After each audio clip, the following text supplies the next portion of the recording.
The pastor will have a case to answer. Police spokesperson CSP Olumuyiwa Adejobi reacts to a trending video of an Abuja pastor carrying an AK-47 while preaching on Sunday, February 12.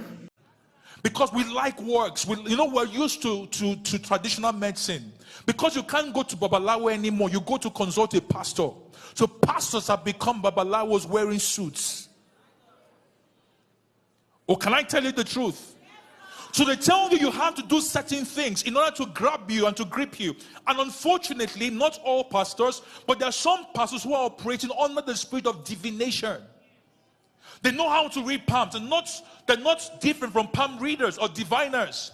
So they can look at you, tell you about your past, the things that happened in your family tree some years ago, and you think that this is a prophet. How many people in Jesus' lifetime did Jesus tell things about their past?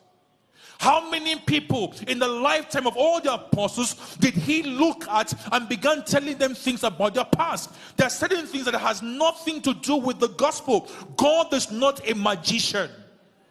God is not a divine